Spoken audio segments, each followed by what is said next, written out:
Senior Report thanks Edmund Besh of Bristol Burgess Insurance Agency, 65 East Main Street, Westfield, for his generous grant to provide news to seniors. Funding is provided by a grant from New York State Senator Catherine M. Young, representing Western New York's 57th District with a local office in Olean.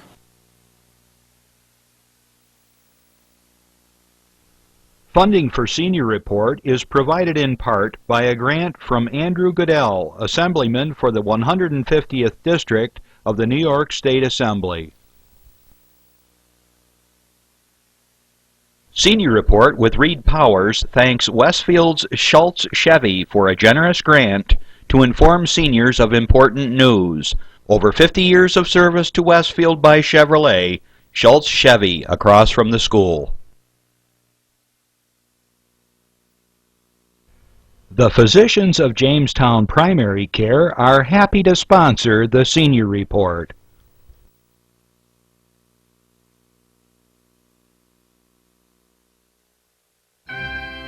From the Access Channel 5 television studio in Mayville, it's Senior Report with Reed Powers. Senior Report is broadcast live throughout northern Chautauqua County on Saturday morning from 9 to 10 a.m. each week. Call in and share a thought, make a comment, ask a question, or simply wish someone a happy birthday on Chautauqua County's only live call-in senior program. Since 1995, Reed has been bringing viewers hundreds of interesting guests, informing the community on a variety of subjects. Here's the host of the show, Reed Powers.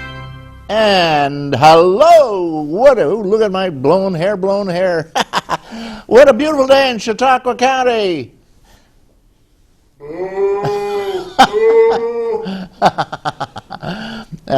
Yeah, I admit, I confess, once in a rare while, it ain't a beautiful day in Chautauqua County. And the fact that up here in Mayville and down in Westfield, you can't even see your face, or your hand in front of your face, I should say. With a mirror, you couldn't see your face because it's really coming down. And the wind is whipping around, and boy, those frozen pipes are popping up around town, so be careful about your pipes. Get a heater down in the cellar, maybe, or if you haven't got any, or I can't recommend this. I will not say it. Having something to do with your water heater, I might add, and the exhaust system, but I will not talk about that. Don't use a blowtorch. Well, actually, a water heater generates a lot of heat when it's going, you know. And some people who are crazy as hell, who probably will die of monoxide, although I have a monoxide right in my downstairs, so a monoxide meter signal. At any rate, the monoxide could get you, but if it's burning blue, you're probably pretty safe. So if you remove the stack so that the heat doesn't go out of the house and let it go in your cellar, it'll probably keep your pipes a little bit warmer, and you'll probably die of monoxide. It could happen, so don't do what some people do. Some intrepid souls who are kind of half-cocked mentally. Oh, what a day! Anyway, guys, and I came over. The temperature was a springtime's 18 out. With the 5 degrees and 1 degrees we are having and going to have next week, 18 seems like a warm summer day. It's a heat wave, right? We have a guest, Vicki Westling, who is an author and an avid letter writer and to the newspaper, and does a lot of other fun things, and she'll be talking about some of the things. But basically, she wrote a long editorial about Mary Jane. Somebody said, "Whoa, who's Mary Jane?" He said, "It's the English for marijuana." And we'll be talking about that and the evils of marijuana and so forth. All right, guys. I don't know. We've had a very busy day in Washington. Nothing's happened this week to speak of. They did put in a short-term budget, which will not last very long, and then we'll be back to the old battle. They're still trying to sink the Obamacare because that's going to ultimately affect $1 trillion worth of earnings or billing with the the gang of the insurance companies. We'll put it that way. I'm not going to damn all insurance companies, but I'll tell you, the healthcare insurance is the darndest thing I've ever heard. We're the only country in the world that actually pays people a third of the cost of the entire healthcare system to insurance companies to get our healthcare back. And then some little girls, I asked them, oh yeah, we'll take, oh no, I'm sorry, we don't do that. And the healthcare situation is just madness anyway, because there's veterans healthcare, there's social services healthcare, Medicare, Medicaid, all kinds of different healthcare programs, and they're all, when you get sick, you better get out a giant spreadsheet and a duplicator and a scribe anyway to try to keep track of your healthcare payments and what you owe and don't owe and whatever. All right, guys, enough of that. In Washington, that's about the game plan now. Is they're trying desperately to everybody who's on the payroll, I guess, to sink the Obamacare, which is going to be cheaper, and going to wander around the healthcare insurers, or at least get them to give you back a little bit more than 60% or 70% of the money you're putting in. I got an itch there, a little bug. You got bugs? Sure I are. Everybody do, right? Guys, the heck with Washington. There's nothing going on worth watching there. I want to, of course, Obama's scandals now. They're scandaling all over the place. But not that there's any serious scandals with Obama compared to what's going on in the state of New Jersey and other places like that. Florida, whatever. Lots of things going on. Up here, the hunting season is still on for turkeys or something. There's always something being hunted. Squirrels, go out and get a squirrel. I don't know. Squirrels too isn't that bad, actually, if you know how to prepare it. That's the thing about wild game. You got to know how to prepare it. Like wild turkeys are actually very, very tasty, but they could be tough and gamey if you don't know how to prepare it. Brining and so forth. Now, I don't know. I've got a public service announcement because the news gets worse and worse. I look out the window here and I say, holy mackerel, Andy, I don't know if I'm going to get home. I want to compliment the road departments around here, though. State, county, the local plows are out in Maine, and the hills coming over from Westfield, I come over from the lake, are very clear, and they're well plowed, and they've been salted or sanded, so you could actually climb right up the hill without any trouble. And here in Mayville, the local roads, side streets, are nicely plowed, taken care of, sanded up. I thought I was going to have to park down at the little diner here and across from the courthouse and call for help, but I managed to make it right up the hill without any trouble at all. To Academy Street. You know where we are. We broadcast out of the old school up on Academy Street. Okay, I got a public service announcement for you, and then we'll be listening to Doc John Hamels. This is for you guys, and rest A diagnosis and enjoy. of breast cancer changes your life forever. She told me I needed a mastectomy. I was scared. Absolutely in shock. But you need to know that you're not alone. There are teams of medical professionals, support groups, and therapists, and those who can help you plan for life after cancer. Before you undergo surgery for breast cancer, get the facts. Make sure you know your breast reconstruction options. For more information, visit broaddayusa.org. Okay, there you go. It's a very serious matter. And ladies and gentlemen, make sure just you get two things. Get your proctoscopic examination, gentlemen particularly, and ladies, get your breast mammograms, because, boy, these things can take you down so fast, so easy. And in this day and age, with medical knowledge that we have in the science, you can be saved if you just get it done early. Okay, here we go. We've got John Hamels on, and John, he shoots from the hip. Good morning, John. Shoot Good from the morning. hip. I'm finally thawed out. What a ride it was into the studio today. Wow. Oh, what happened? It's just lots of drifting over in Ripley coming off the lake there. The wind's coming out of the south. So if y'all are traveling this morning, take a little extra time and care. Or go north, south. Yeah, well, I'll push you up and the other one pushes you back. So anyways, and good morning. How are you today? Everybody's good? Everybody's good. Okay. I heard Randy making weird sounds in the background there earlier. I was ready. Well, there he goes again. We're going to call the ER there, 911. Well, he didn't like the fact that I said, beautiful day it is in Chautauqua County. Well, yikes. Yeah. All right. I wanted to share with you something that I got in an email earlier this week from the Westfield Memorial Hospital Foundation. They wanted me to announce that they are having a special activity on February 7th and 8th, but particularly the 7th at Easton Hall. They're going to have a dinner theater, and it's going to be at Easton Hall on 26 Elm Street. And a local Westfield native, and I don't know this gentleman, but maybe you do, and I'm going to hold up his picture here. His name is Tim Newell.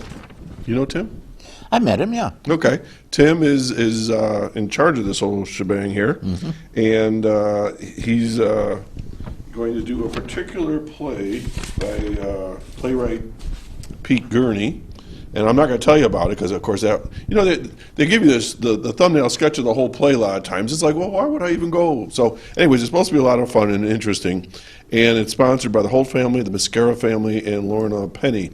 On the next day, it'll be in Jamestown at the Kappa Theater at the Robert Jackson Center.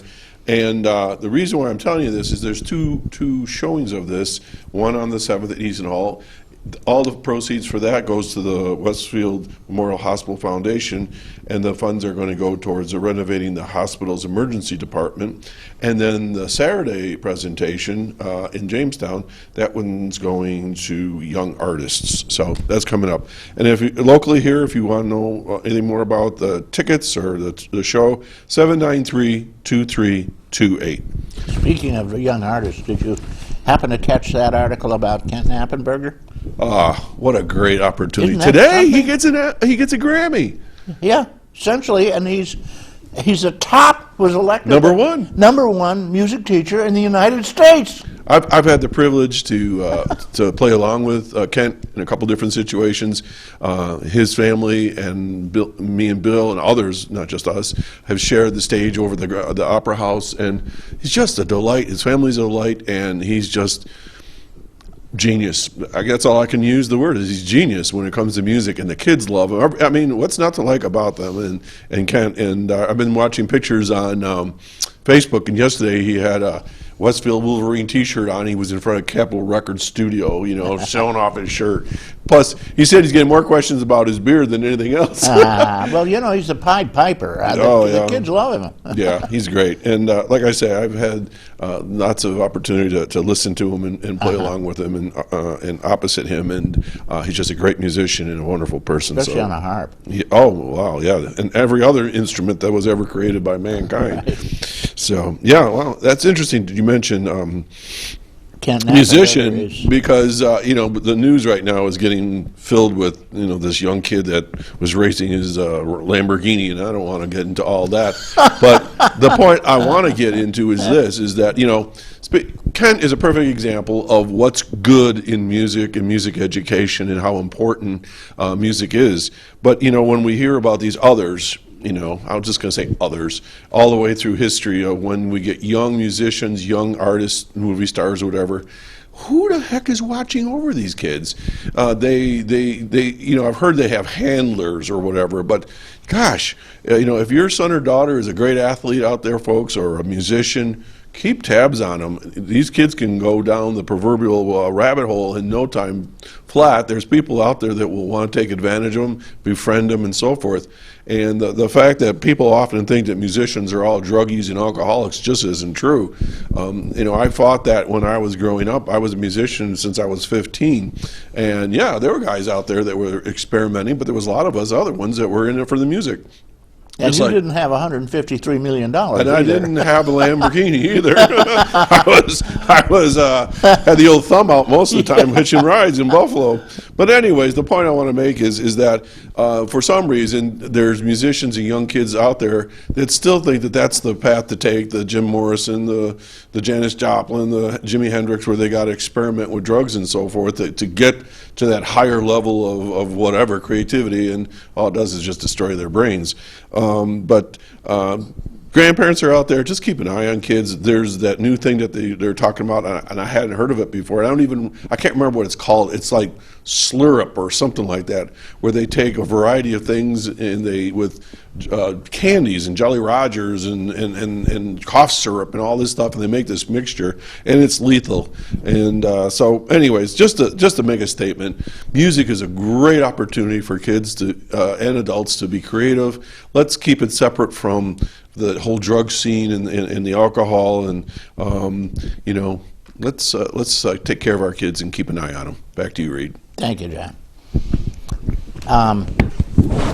In Westfield, I had an example of that. My yard used to be filled with cough syrup bottles. I kept wondering where they came from. Then I found out that the kids were going over and buying them at the Family Dollar next door to me.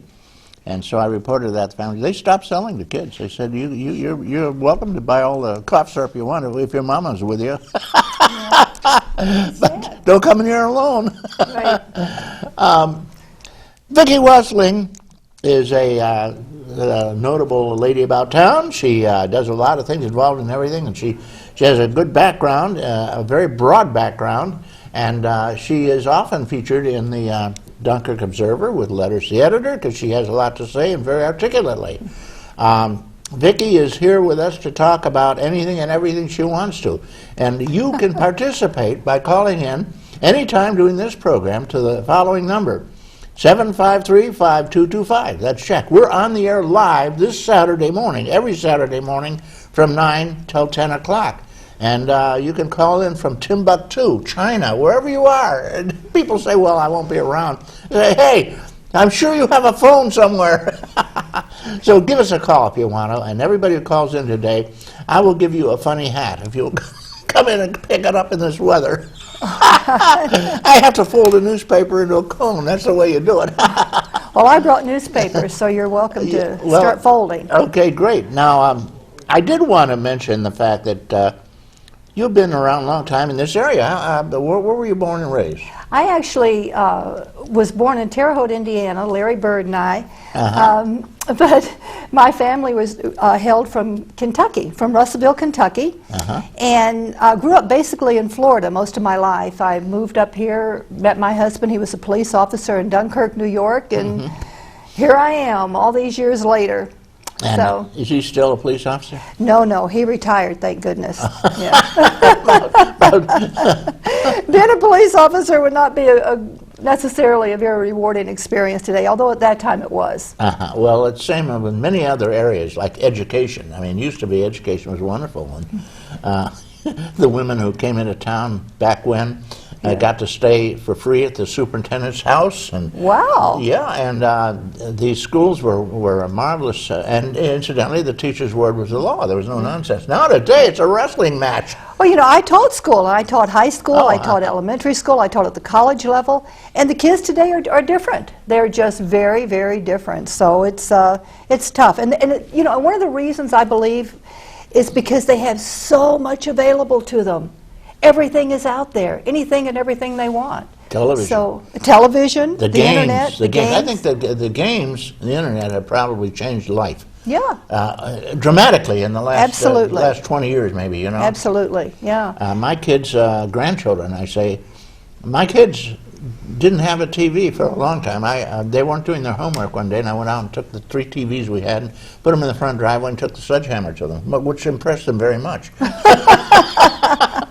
Eventually we replaced it, but it was quite a while. Well, I think, and with all of the things that they have the Xbox, they have the internet, they have every toy, everything imaginable. When I was a child, not that I was perfect, we were outside, we were playing, we were doing things, we were active, we were involved with, reading books and working with puzzles and board games and things that caused you to use your mind. And today it's just sitting there doing their little texting. Yeah, so. Well, I've noticed my grandchildren, they're either on TV doing a game, Yes. or they're on their phone texting or Right. something. And of course, it's amazing to see an 8-year-old kid walking around with a cell phone.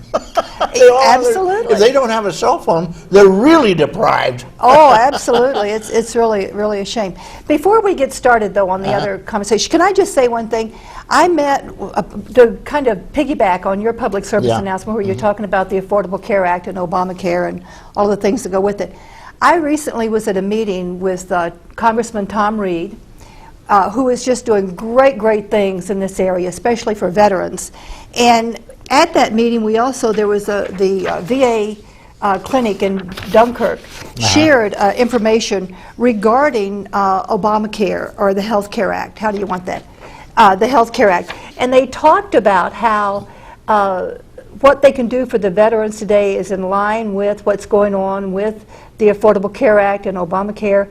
And I found out at that meeting that there are veterans out here who have no place to live, who are concerned about signing up and enrolling. So anybody who's interested, if you're a veteran, if you know a veteran who's in trouble, call the Dunkirk VA community-based outpatient clinic. They can help you there. They can help you register if you're not registered. They can help you they can tell you what is available to you as a veteran. And if you're the spouse of a veteran or a widow of a veteran, there are veteran benefits. And I think our veterans need to be at the top of the food chain. I really do. How about I see on TV the ad all the time for the Wounded Veterans as an organization. Oh, and yes. You ask yourself, they're asking people to help these folks.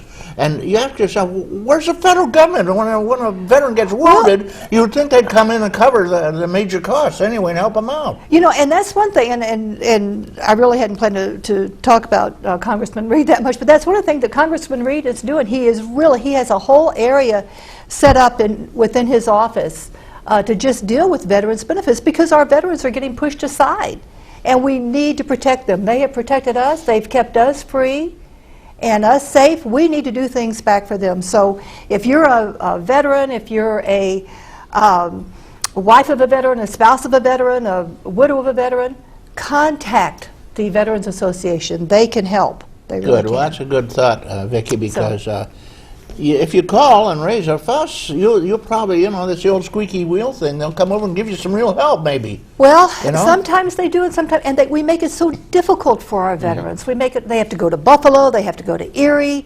and some of them, they don't have transportation. I mean, it's really tough, and we need to protect them. So if you're a veteran, if you need help, call. Call. What's the number? Do you have a number there? I do. Write this down. The number is 716-203-6474. There you go. Repeat it. 716-203-6474. And choose option 3 when you get in there. Yeah, ask for option 3. What's Option that? 3. What's option 3? That takes you right to the front desk to somebody who can help you. Otherwise, you get caught up in all this maze. I usually press 0. Eventually, somebody comes on. Or just keep repeating, I want to speak to a customer service person. If I got one of the robots on, as soon as they ask me for any number or whatever, I just hit beep, beep, beep, beep, beep, beep, beep, the same number. They say, that's the wrong number. Well, that's one way to do it. But 3 will work, so call. They're there to help. Okay, there you go, good. guys. Vicki Westling here giving a tip on veterans veterans affairs and something to do if you're in trouble and you want help. Right. She gave you the number, so write that down. Hide it for a friend of yours who might be a veteran who might need it. Vicki, you wrote a long editorial. Gosh, it took me 3 pages to print this thing out in small print. To the Dunkirk Observer. Now be careful there. About Mary Jane, marijuana. Yes. And I wanted to ask you a couple of questions about it, because we could talk about this just a little bit. It's something that is very important in terms of our today's society, because they're actually legalizing it. There's a movement on to legalize it. 2 states right now have totally legalized it. You can grow it, you can smoke it, you can eat it. Yeah, a lot of people like to eat it in their cupcakes. Absolutely. It's I don't know. Does it have any benefits?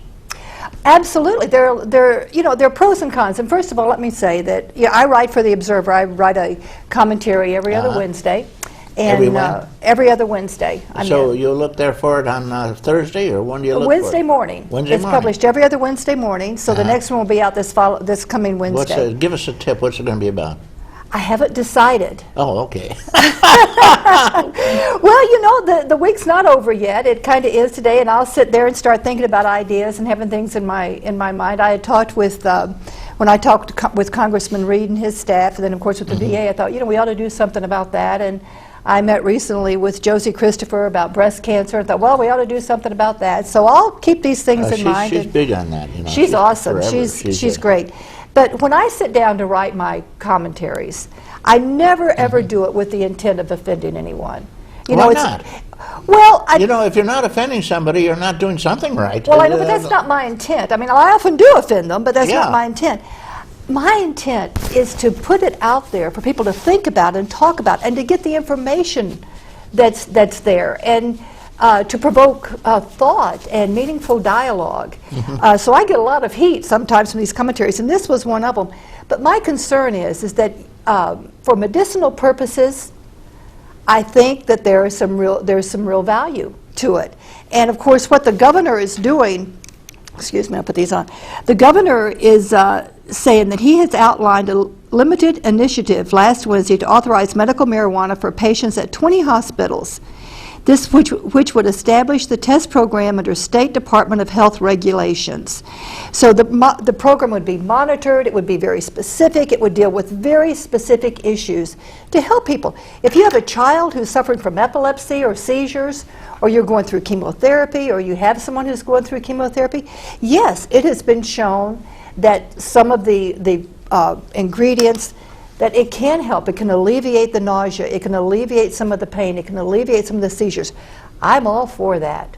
I think that's great. In a controlled environment, let's do it. Let's make life comfortable for those who are suffering. That's, of course, not the real issue. The real issue is legalizing it for recreational use. So you can smoke, you can drink a martini at the bar, and you say to, and the guy next to you lights up a reefer, and the second guy says, the first guy says, hey, I'll take another martini. Well, you double martinis too, I might add. And the other guy, the cops run in, clamp bracelets on him, take him off to jail. Well, you know, and so I talked with Why? I talked with our local police department. Yeah. And this is one of the problems. One of the problems that we have with marijuana is that there's no way to actually measure at what point does it become debilitating. At what point are you no longer able to react or to respond? They don't have a taxometer like they do for alcohol, right? Alcohol they do. Alcohol they can say is 0.08. Well, if you tell a joke, if they laugh riotously, it's probably they're on marijuana. Well, that could be. And I've never used marijuana, so I don't know. I don't know what the effects of it You are. never even tested it as a kid? Isn't that amazing? When you were in college? No, I was just one of these little, you know. Jesus, I never heard of somebody your age that hadn't just tried one anyway. So everybody's telling you how great it is. You know, I guess that I just always thought that I didn't want to have a. You never? Yeah, right. I never inhaled. You never inhaled? Well, you and Bill. You know, and I had an argument that they lately. Somebody was saying to me, "Well, the last 3 presidents that we have, including our current one, have used marijuana." Okay. Well, usually, there's something in your case, of course. Usually, when somebody says, "I've never used it," they're liars. Oh, They're bald-faced liars. Everybody in our generation tried it, smoked it, and some people still smoke it, I might add. oh, absolutely. I guess that I just never wanted to do anything that would cause me to not be in control. I have a real controlling personality, So you I don't didn't drink want to, either, huh? No, I didn't say that. Oh, whoa, now wait a minute here. We seem to have a schismatic issue. Alcohol has always been legal since I've been old enough to drink. Well, Where that's... marijuana has not. And so I guess that when I come from that point of view, you know, if I come from a strictly puritanical point of view, I say, well, this is legal and this isn't, so I'll do the legal part. Well, you know, that's almost correct. It has nothing to do with the puritanical effect, though. You know who made it illegal? William Randolph Hearst, the great publisher. Mm-hmm. He had invested billions into forests for pulp, for paper. Right. The problem with marijuana is that it was originally grown mostly for pulp for paper. The hip, And yeah. it was a terrible threat to him. So he got into Congress. He has huge influence, and he got them to pass the stupid issue law at the time about marijuana, not having a possession of it, going to jail, and all. They're still jailing kids, for marijuana. You know, Which that is all over the ridiculous. country. And I think that there's. But wait, I haven't finished. During World War II, they passed the anti-marijuana laws just because, of course. World War II, they needed paper desperately, so they revoked the law. And you could grow marijuana for years during the war. And of course, in 1947, right after the war, guess who jumped up and got it illegalized again? Hearst did, because it was such a threat to his paper industry, to his pulp. And today, the darn law still stands there. I mean, you can see that I do not use marijuana. And I've never been a regular user of marijuana. I will confess that I may have tested when I was a kid in college. In that case, of course, I never inhaled it. Just as the president. Right. All right, now go ahead. You want to say something? And I think that I'm not saying that responsible adults should not be allowed to do things that they think are right for them. Just like alcohol, right? Just like alcohol. However, I don't feel that there have been enough studies. I don't feel that we know. For instance, when I talked with the police department in Dunkirk, I said, explain this to me. What would happen if we were to legalize marijuana for recreational use? How would we tell? How would we know if somebody was in the position that they were no longer able to drive, that they were, as opposed to alcohol? And he said, well, the law would have to be changed. We'd have to develop a unit of measure. We would have to find a way to determine how inebriated or how under the influence someone was, what was happening to their ability to respond. And right now we don't have that. No, you give them a blood test. But well, that's what he said. He said, we have to determine now by using a blood test. Right. But even then, and they talk about alcohol. I can drink one martini and maybe get a little tipsy where it would take you two. Women and men, we have different metabolisms. I've drunk 4 or 5 and been perfectly all right, driven perfectly. Well, I'm sure if I drank 4 or 5, I'd be out. I'm kidding, of course. But that's just the point. And so we don't know. We don't know how is marijuana affecting our children. How is it affecting our lives? How is it affecting the women, the men, the older people? One of the ways it's affecting them is they're being put in jail, and it doesn't seem to do any harm. They've been smoking it in the Middle East and in China, I might add, for over 2,000 years, and they've never found anything wrong with it. They say it's a marvelous thing. Well, I have a thing here, because about how much is marijuana costing the taxpayers? It's costing $3 billion a year just fighting it every year. Well, and doing absolutely nothing. You realize that there's more marijuana on the street, cheaper than there ever was before. We've spent over $1 trillion trying to stop marijuana. So let me ask you then, is the reason for legalizing marijuana for recreational use economic? It's none whatsoever. It's because that's what the people in the United States want. And because there's an adverse governmental issue whereby the government is going, as usual in many cases, against the will of the people. If you notice, the new polls have 59% of Americans totally in favor of the laws in Colorado where you can grow and you can smoke marijuana if you want to. What happens to our children? Well, let's see here now. Where does marijuana in this state come from? It comes from criminals. Criminals love to put children on marijuana because you hear all the talk about it out in the playground. They have it and everything because it means that they'll be good customers. So right now, since it's illegal and all in the hands of the criminals, they're pushing these kids onto it as fast as they can and making it available to the children. Now, if it were legalized, it would be a very different matter. And hopefully, the children wouldn't, the parents would be on top of it, and there'd be a lot less misuse of marijuana. I agree. It's wrong to let children get marijuana. It's wrong to let children get matches if they're young enough, or a Bic lighter even, I agree with the fact that it's a gateway drug, which they say, well, if you start on marijuana, you're going to go to cocaine. Well, if you start on milk, you're going to go to marijuana, because everybody who's on marijuana started on milk. We got a couple of calls, Vicki. Oh, okay. I've had my say. All right. Good morning, caller. Thank you for waiting.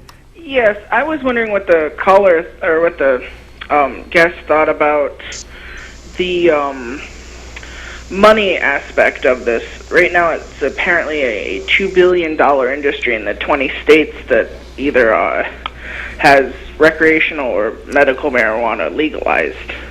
I was wondering, isn't it a good aspect to not be spending money on putting people in jail, but getting the tax revenue from the money aspect of it? Well, and that goes back to my question to Reed, is that if we're going to deal with this from a strictly economic point of view, then let's do that. Let's say economically we would be better off if we legalized it, we taxed it and got the revenue from it, we controlled it so that we know who could get what, and we would take the opportunity then to no longer incarcerate people or jail people for having whatever it is, a nickel bag or whatever, an ounce or 2 ounces, whatever it might be. Then let's deal with it from that perspective. But let's find out first, how are we going to control this? How are we going to determine how much is good, how much, when does it cross the line? If I'm at a bar drinking with Reed and he has one drink and I have one drink and we head out the door, I'm probably going to feel pretty comfortable that he's capable of driving. But I don't know what marijuana is going to do to him. So that's the question we have. We don't know enough yet to determine the safety aspects of it. How do we measure it? What do we do? So if we're going to deal with it from an economic standpoint, let's look at it that way, and let's take all of the peripheral reasoning, good, bad, health issues out of it. Let's not even deal with the health issues. Let's not say, well, you're inhaling, you're smoking, you're doing this to your brain or this to your body. Let's deal with it economically. Well, that's a good point, especially since I think it's estimated that about 100 million Americans enjoy marijuana, and they seem to be okay, and some of them have been enjoying it since they were kids, thanks to the crazy laws about it, so you can't regulate it or watch it or anything. Incidentally, Johnny Potseed, you've heard of him, haven't you? He goes up in an airplane with a big bag of seeds, and he flies across the landscape throwing the seeds out the window. So it goes everywhere now.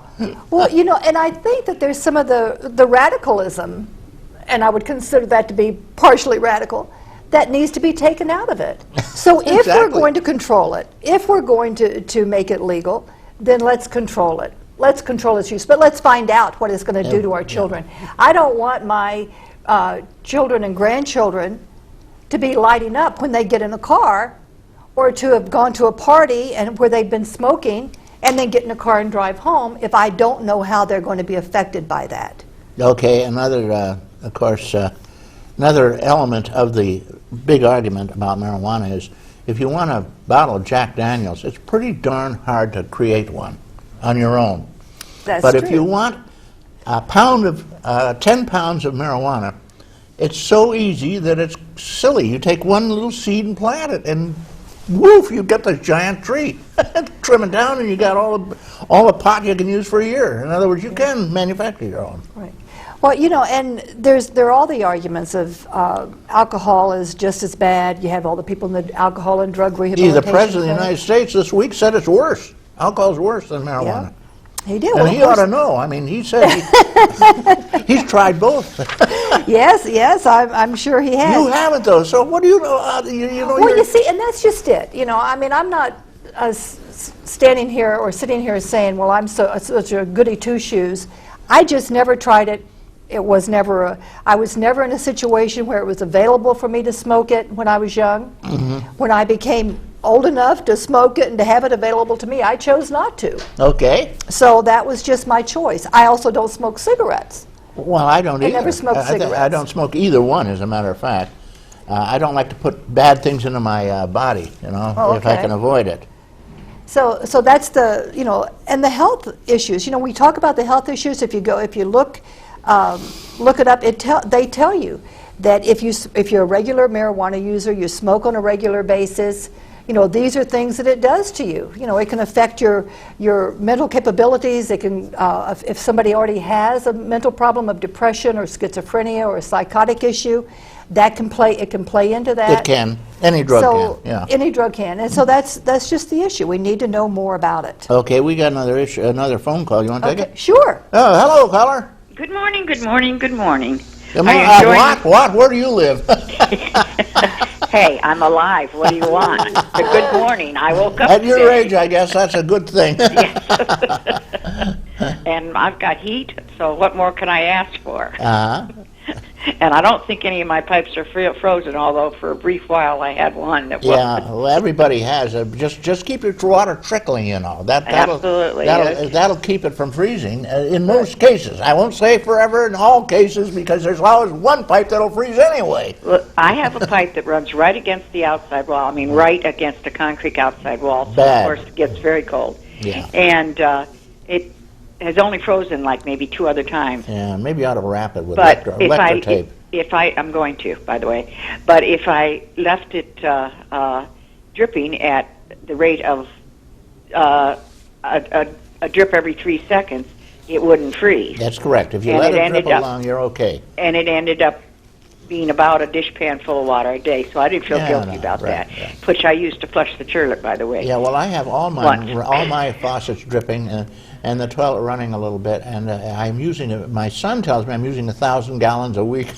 Well, I only have this one dripping, but it got so cold that it froze. Even I'd go 1, 2, 3, drip, 1, 2, 3, drip at the 3-second thing. So now I have it dripping a little bit faster, but I only have to do it with that one. Yeah, I let mine stream a little tiny bit, but Well, both I hot only and have to do it cold. with that one pipe. I don't even have to let it scream, but Yeah. I had to up the drips to about one per second or so. Get that, ladies and Anyways. gentlemen. The 1 per second drip will do it. Right. Okay, what's up? I happened to have occasion to be at Roswell a couple months ago, and at the time, as I understand it, thanks to our governor, we are going to start experimenting with. Right, we talked about that. It's very, very limited in just some hospitals, Right. but Well, Roswell's the only one so far that I know of. well, there'll be probably a couple more, but whatever. Right, but anyhow, but you know what? It's the light at the end of the tunnel as far as I'm concerned. And they are finding more and more and more uses, medical uses for marijuana. You know, if that can cure cancer, my God, what is the holdup here, people? Yeah. I mean, Well, it's William Randolph Hearst who spiked the use of growth of marijuana because it interfered with his paper pulp. It threatened Well, I'm it. not so sure that that they have the research to say that there's a possibility it will cure cancer. I think what they're some saying kinds now, of cancer, they definitely are saying it will do. they're saying that it will certainly alleviate some of the side effects from the treatment, the cancer treatments, and they're doing more research on it. So, by golly, if that will cure cancer, let's all get on it. I swear that they did say, now I could be mistaken, but I thought I read or else heard on television where there is one type of cancer that's definitely, put in arrest, so that's a cure as far as I'm concerned, by the use of medical marijuana. Well, I'll tell you I something. think that would be great. If Yeah. they could do that, let's go for it. Right. Absolutely, why not? Yeah. Except for, plus the fact is, marijuana is not like heroin or some of those other drugs that everybody, oh my God, it's not nearly as addictive, so to speak. I mean, most people who I know have used marijuana only use it for like a party, going out and having a drink. That doesn't make you an alcoholic. Using marijuana on in a social situation does not make you a drug addict. That's my Correct. opinion. I Right. agree with you. Okay. Yeah. A little liberal maybe, but that's my opinion. No, it's not. It's not liberal. No. It's facing the facts. The trouble Well- is people say marijuana. My God, it's a drug. Oh no! And they have and no idea what it is really. The question about whether or not it's a gateway drug, and you had mentioned that before. Who knows? You know, you just don't know. You don't. If somebody has an addictive personality, That's where your they're problem going to is. try things regardless. So I have a friend who said her husband had an addictive personality. He could not stop at one. He had to smoke until he was stoned. She could stop at one and have one a month and be happy. It's like alcohol. So Well, I'll make a confession here. I have tried this 3 times Horrors. with family members. It is funny. You'd die laughing if you ever saw me try it. All 3 times I'm with somebody else. She's feeling very happy and gay and giggling. I fall asleep. well, but you know, Every time I just fall asleep. so it's like anything. If it would be good for medicinal reasons, let's do it. Let's find out. If you've, you know, if I'm suffering or somebody I love is suffering, I want all the help I can get. And I think that's a good thing. I think if the governor can put it into these controlled environments, find out how effective it's going to be, let's do it. I agree. Which sounds silly to me because people have been smoking it for thousands of years and they know what the Yes. effect is. Why are we having new studies and new committees? Why don't we do something about it? Well, I'm wondering if there's another way of and I'm sure there is, of getting marijuana into your system medicinally rather than smoking it, which I'm not Cupcakes. quite sure Absolutely. is probably good for your lungs. Cupcakes. Yeah, absolutely. If you go back Oh, and, yeah, I and forgot about that. They used to make brownies. Yeah, yeah. but I talked about that if you read my column at all, where there is a way they can extract some of the Right. TWC properties, or whatever it is. Right, they can extract the properties that are going to help you, and those can be taken in pill form and liquid form, and that's how they're giving them would give them to children. And if Or you saw adults that recently, don't I want to believe, smoke.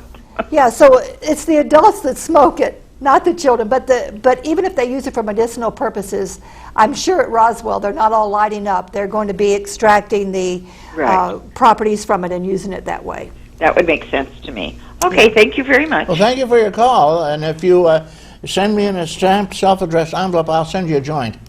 A beer joint or That violates not only state but federal law. That's right. You using the can't mail. quite do that. thank you. Okay, thank you, caller. There's a question one other person called in about. Okay. Maybe you could help out here. Is there a health issue with secondhand marijuana smoke? Say you're in a room and you don't smoke. You said like you. Everybody else is blowing smoke all over the place from pot. And is this going to affect you? Well, you know, I have no scientific evidence to back me up on this, but if I'm in a room with 10 people and they're all smoking cigarettes and I'm inhaling that secondhand smoke, studies have shown that secondhand smoke is going to affect me. So would it not stand to reason that if I'm in a room with 10 people smoking marijuana, that the secondhand smoke would not affect me? I don't know. And how would it affect me? I don't know. And those are some of the questions. You know, I think when we get on this slippery slope of saying, well, we're just going to do it for medicinal purposes, but maybe we'll allow these other things to come in, I just believe things have to be clear, they have to be established, they have to be monitored, they have to be controlled.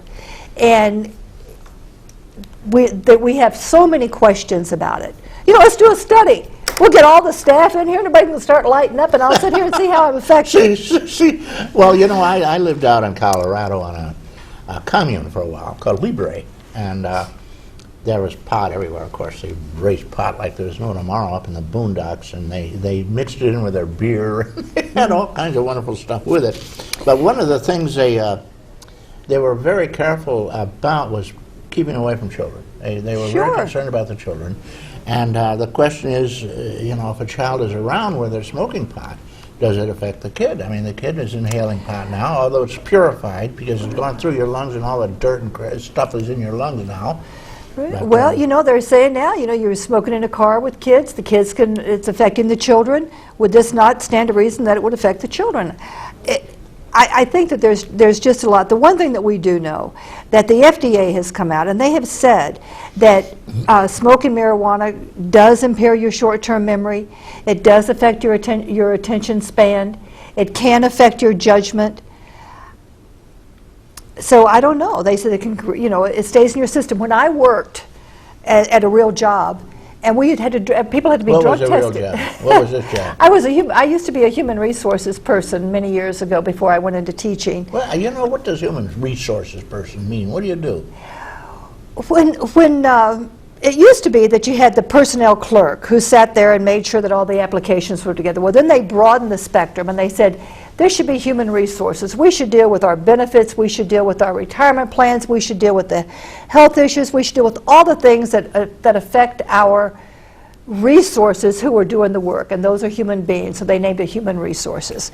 And so at human resources, you have all the different components. You have employee relations, you have your benefits coordinator, you have your hiring individuals, you have the people who keep the records, you have your payroll people. So it encompasses, it took a big... You were doing all this. So when you were doing this, what? When I was doing this, you had to be drug tested, drug and alcohol tested. Yeah. And we found that a person who was a regular user, now not the person who might smoke a joint today and then go away and 6 weeks later smoke a joint, but the regular habitual user, the marijuana stayed in their system for at least 30 days. So it didn't matter. If we did random drug testing, we'd come out and say, okay, you, and you're going to go for random drug testing, and so you found the habitual user.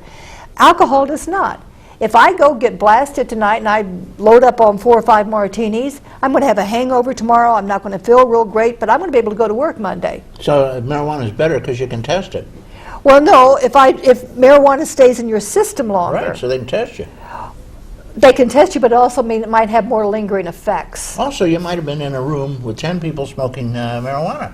And there you go. And you never smoked a bit, but you may have residual. But you have the residual, and so you would show up. In your system. That'd be terrible. Wouldn't it be? We got a couple of calls. We want to take a call? Okay, sure, absolutely. Well, I like to listen to myself talk, though, you know? Oh, let's take a call. Okay, good morning, caller. Thank you for waiting. Caller, are you there? Hi, fine, thank you. I have a comment on your topic. Sure.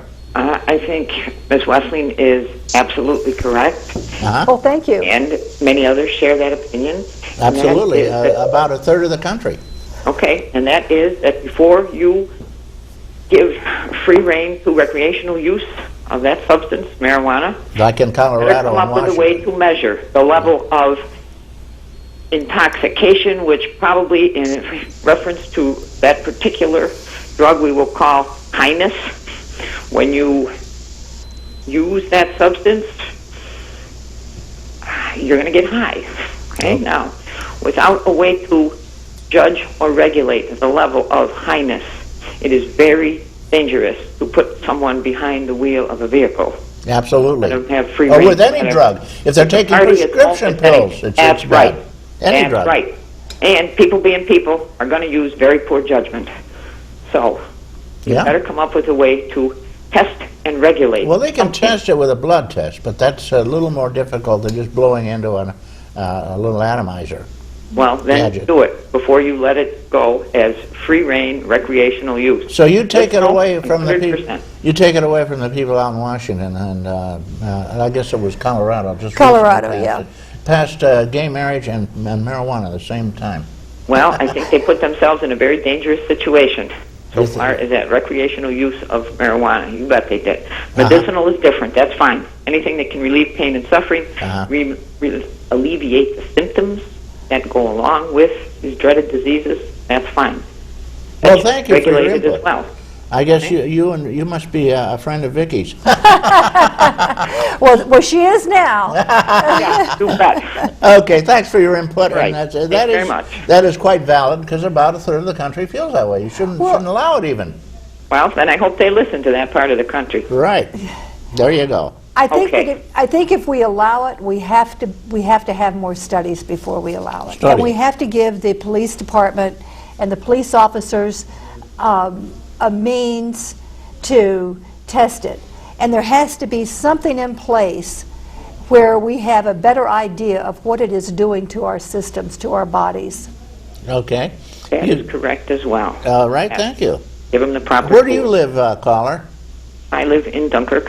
Okay, great. Well, Dunkirk, of course, has been spending quite a bit of time in rooting out marijuana. I see they picked up a big batch of it. Well, and not just marijuana, but there is some drug issues, and I think that our police chief Ortolano is right on the ball. I cannot say enough good things about what he and the police department are doing. I mean, they are not just with the drugs, but with a lot of crime, and we've had a lot of that in Dunkirk. So, you know, shout out to our police chief. He's great. What's his name? Ortolano. Ortolano, Chief Ortolano. Here's to you, Ortolano. We're the tip of the hat. Chief Police of Dunkirk doing the job. He absolutely is doing the job. Well, we're chatting with Vicki Westling, who is giving us a little insight on marijuana, her thoughts on marijuana. And I'm playing devil's advocate to a degree because I've got to make sure that the other side is well represented. And I have a feeling I'm not doing much of a job. As we still have phone calls, people are going to say, you're right on, Vicki. Oh, well, that's okay. Well, good morning, caller. Let's see what this one is. Oh, good morning. This is Linda Spalding from the Office of the Aging, and you're having a very tantalizing subject. You haven't said that you're right on, Vicki. But you haven't, I may have missed it because I took the dogs out while you're on, but you haven't talked about the use of medical. Yeah, we were chatting about that. You were, Vicki's in favor of it if it will relieve pain and help cure cancer, which they claim it can do. And I wanted to mention that they give opioids.